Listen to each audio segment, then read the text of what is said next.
क्या आपको लगता है कि सिर्फ मेहनत करके कोई अमीर बन सकता है? क्या आपने कभी ये सोचा है कि हम दिन रात मेहनत करते रहते हैं लेकिन पैसा फिर भी हमारे हाथ में टिकता ही नहीं? अगर मैं आपसे कहूं कि school is not design to make you rich, it is design to make you a good employ, तो क्या आप यकीन करेंगे? आज मैं आपको एक ऐसी कहानी सुनाने वाला हूं जो आपकी फाइनेंशियल सोच को हिलाकर रख देगी। यह कहानी है दो पिताओं की। एक हाईली एजुकेटेड थे, पीएचडी होल्डर, गवर्नमेंट जॉब में बड़े ऑफिसर थे, लेकिन वह फाइनेंशियली पुअर थे। दूसरे पिता सिर्फ 8th क्लास पास थे, लेकिन वह मल्टी मिलियनर बने। रॉबर्ट कियोसाकी कहते हैं, मेरे दो पिता थे, एक अमीर और एक गरीब। एक ने कहा कड़ी मेहनत करो ताकि तुम्हें काम करने के लिए एक अच्छी कंपनी मिल सके, और एक ने कहा कि कड़ी मेहनत करो ताकि तुम्हें खरीदने के लिए एक अच्छी कंपनी मिल सके। आज हम समझेंगे कि वह कौन से प्रिंसिपल थे जिन्होंने एक पिता को पुअर और दूसरे को रिच बनाया, और ये प्रिंसिपल आपकी जिंदगी बदल सकते हैं। रॉबर्ट कियोसाकी के प्रिंसिपल और बुक की समरी को हम 8 पार्ट में समझेंगे। पार्ट 1, कहानी की शुरुआत। रॉबर्ट छोटे थे, उनकी फाइनेंशियल एजुकेशन स्कूल ने नहीं दी। उन्होंने देखा कि पुअर डैड कहते थे कि पैसा सभी बुराइयों की जड़ है, और उनके रिच डैड कहते थे कि पैसे की कमी बुराइयों की जड़ है। पुअर डैड कहते थे कि पैसे के लिए मेहनत करो, और रिच डैड कहते थे कि पैसे को अपने लिए मेहनत कराओ। और यहीं से शुरुआत होती है फाइनेंशियल फ्रीडम की असली अंडरस्टैंडिंग की। पार्ट 2, पैसे की असली गेम, माइंडसेट। पुअर डैड का माइंडसेट था जॉब सिक्योरिटी, और रिच डैड का माइंडसेट था फाइनेंशियल फ्रीडम। पुअर डैड पूछते थे मैं ये चीज़ खरीद नहीं सकता, और रिच डैड पूछते थे how can I afford it. और यही सवाल आपकी सोच को खोल देता है। हम सभी के पास सबसे शक्तिशाली संपत्ति दिमाग है। अगर इसे अच्छी तरह से प्रशिक्षित किया जाए तो यह भारी संपत्ति बन सकती है। इसका मतलब गरीबी जेब की नहीं होती, गरीबी दिमाग की होती है। Part 3, asset versus liabilities. Rich dad कहते हैं कि अमीर लोग एसेट्स खरीदते हैं, गरीब और मध्यम वर्ग के लोग लायबिलिटीज खरीदते हैं, और वे सोचते हैं कि वे एसेट्स हैं। एसेट्स क्या है? वे चीज़ें जो आपकी पॉकेट में पैसा डालें। लायबिलिटीज क्या है? वे चीज़ें जो आपकी पॉकेट से पैसा निकालें। एसेट्स का एग्जाम्पल, रिटर्न प्रॉपर्टी जो रिटर्न कमा कर दे, stock, mutual fund, business, digital asset जो पैसिव इनकम लाए।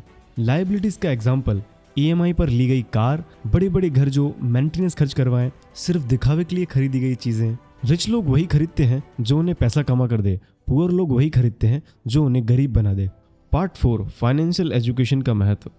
आज जो हमें सिस्टम सिखाता है वो है पढ़ो, नौकरी करो, टैक्स भरो, लोन लो, मरते तक किस्तें भरते रहो। लेकिन रिच डैड कहते हैं यह इस बारे में नहीं है कि आप कितना पैसा कमाते हैं, यह इस बारे में है कि आप कितना पैसा रखते हैं। यानी अगर आप हर महीने पैसे कमाते हो और सारे खर्च कर देते हो तो आप एक हैमस्टर व्हील में भाग रहे हो मगर कहीं नहीं पहुंच पा रहे हैं। Part 5, fair versus freedom. Poor dad पैसा खोने से डरते थे, और रिच डैड कहते थे जीतने वाले हार से नहीं डरते लेकिन हारे हुए हैं। मतलब गलती करने से मत डरो, इन्वेस्ट करने से मत डरो, सीखने से मत डरो। दुनिया के सबसे अमीर लोग वो हैं जिन्हें सबसे ज्यादा गलतियां की हैं, लेकिन हर गलती से उन्होंने नया लेसन सीखा है। पार्ट 6, काम करने का नया तरीका।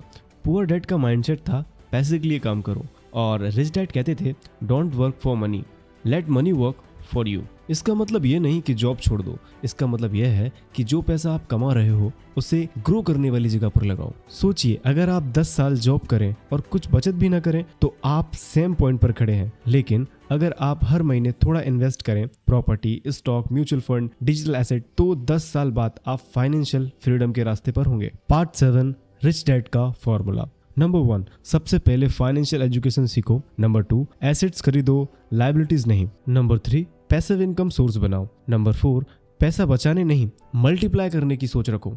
नंबर 5, रिच बनने से पहले रिच बनने का सोच रखो। पार्ट 8, स्टोरी का निष्कर्ष। रॉबर्ट कहते हैं कि दो पिताओं ने उन्हें 2 अलग रास्ते दिखाए। एक रास्ता उन्हें सिक्योरिटी देता था लेकिन अंत में फाइनेंशियल स्ट्रगल मिलती थी। दूसरा रास्ता रिस्क और लर्निंग से भरा था लेकिन अंत में फाइनेंशियल फ्रीडम और वेल्थ। फैसला हमेशा आपका होता है, आप पुअर डैड को फॉलो करते हैं या रिच डैड को। अगर आप भी सोचते हैं कि एक दिन अमीर बनूंगा तो यकीन मानिए वो एक दिन कभी नहीं आएगा। आपको खुद उस दिन को क्रिएट करना पड़ेगा। शुरू छोटा करें लेकिन शुरू जरूर करें। पैसे को सिर्फ खर्च करने की चीज ना समझें, उसे इन्वेस्ट करने का वेपन बनाएं। आज जो फाइनेंशियल एजुकेशन की कमी है वह आपकी सबसे बड़ी ताकत बन सकती है। रिच डैड पुअर डैड केवल एक किताब नहीं है, यह आपकी फाइनेंशियल डेस्टिनी बदलने का इन्विटेशन है। अगर आपने इसे समझ लिया तो आने वाले सालों में आपका पैसा आपके लिए काम करेगा और आप अपनी शर्तों पर जिंदगी जिएंगे। अगर आप इस जर्नी को शुरू करना चाहते हैं तो आज से एसेट खरीदना शुरू करें, क्योंकि अमीर बनने की शुरुआत पैसे से नहीं दिमाग से होती है। वीडियो अच्छी लगी तो वीडियो को लाइक जरूर कर दीजिएगा, और अगर नॉलेज को हैबिट बनाना है तो चैनल को सब्सक्राइब करना ना भूलें। नेक्स्ट वीडियो में फिर मिलेंगे, तब तक लिए सीखते रहें, बढ़ते रहें।